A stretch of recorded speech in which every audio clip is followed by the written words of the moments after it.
Welcome to this explainer. Today, we are getting into the weeds of the exact clinical pathways for managing AIDS-related intracerebral lesions. We are literally leaving no detail behind. So if you're looking for a comprehensive, point-by-point breakdown so you don't have to go digging through the textbooks yourself, well, you're in exactly the right place.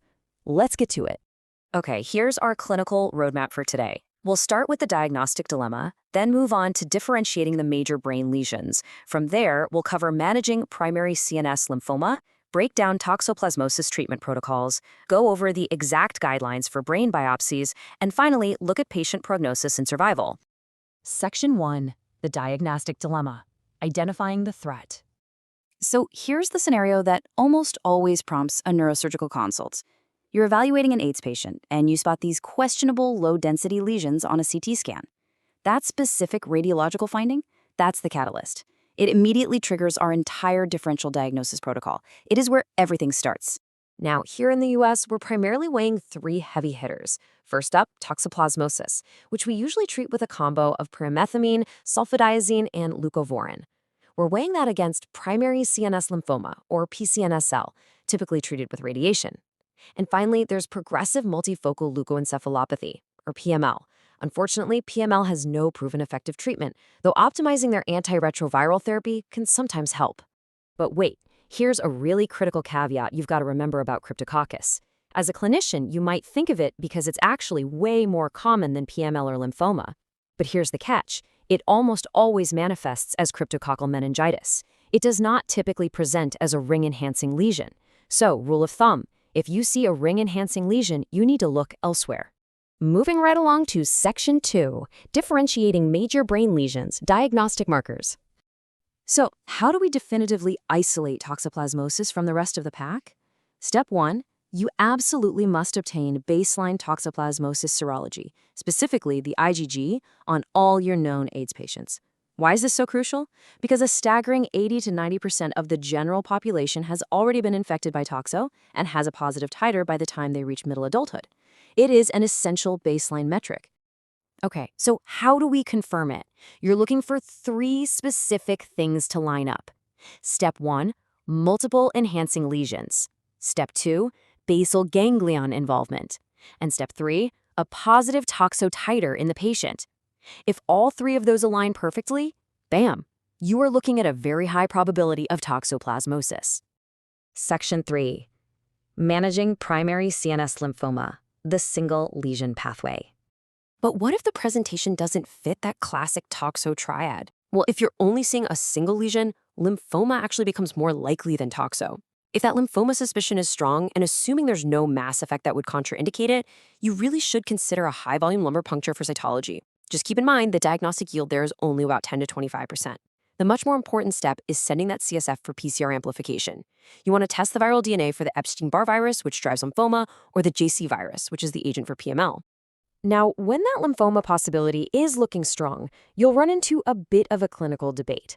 Some centers highly recommend an early biopsy. The thinking there is to rapidly identify those primary CNS lymphoma cases so you don't end up delaying radiation therapy for 3 weeks while waiting to see if they respond to toxo meds.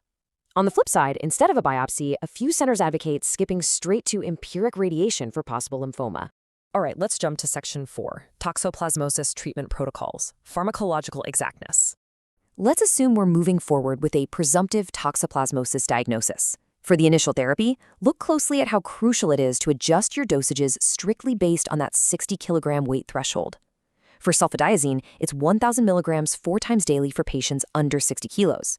That bumps up to 1,500 milligrams 4 times daily if they're 60 kilos or over. You pair this with pyrimethamine, a 200 milligram loading dose, and then 50 milligrams daily for the lighter patients, or 75 milligrams for the heavier ones. Oh, and always include folinic acid, about 10 to 25 milligrams daily to stave off hematologic toxicity.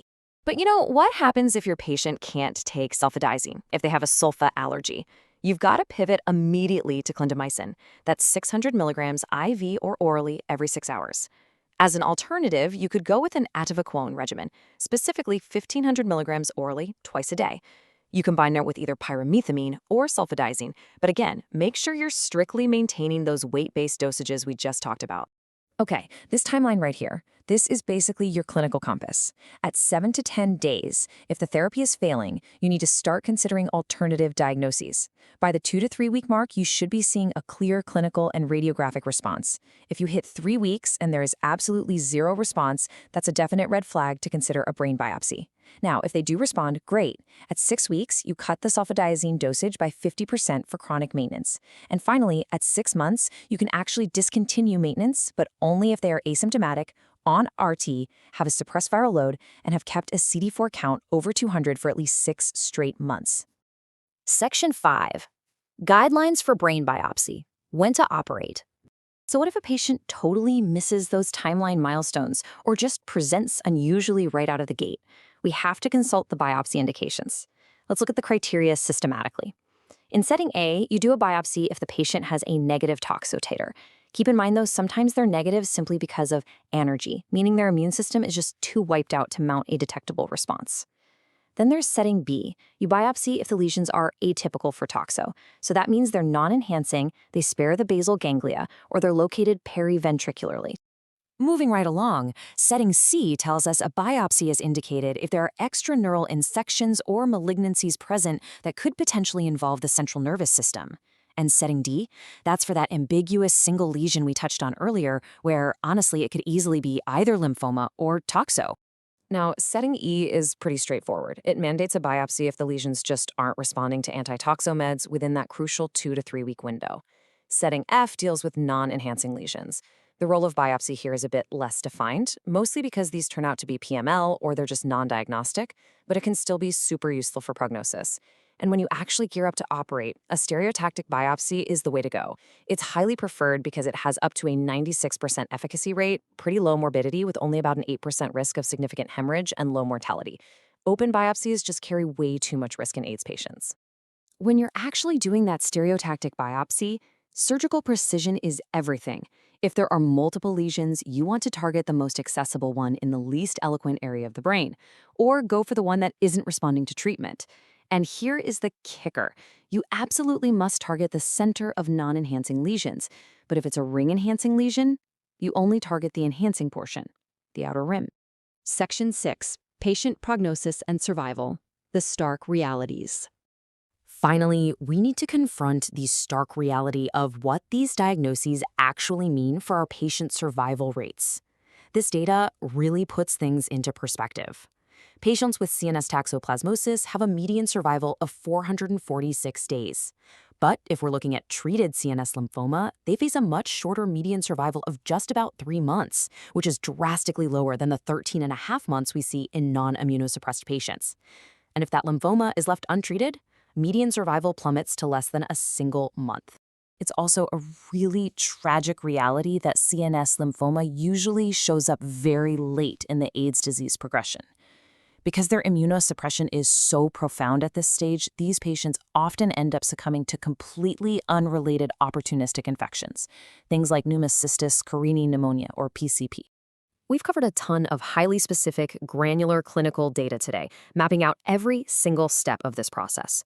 So I want to leave you with a question to chew on. Given the extreme differences in survival times based on the underlying pathology, how will your flawless execution of these exact diagnostic and treatment protocols fundamentally shift the outcome for your patients? Because getting these details right, literally down to the milligram and the day, is exactly what tips the scales. Thanks so much for joining me for this explainer. Keep up the studying, and I'll catch you next time.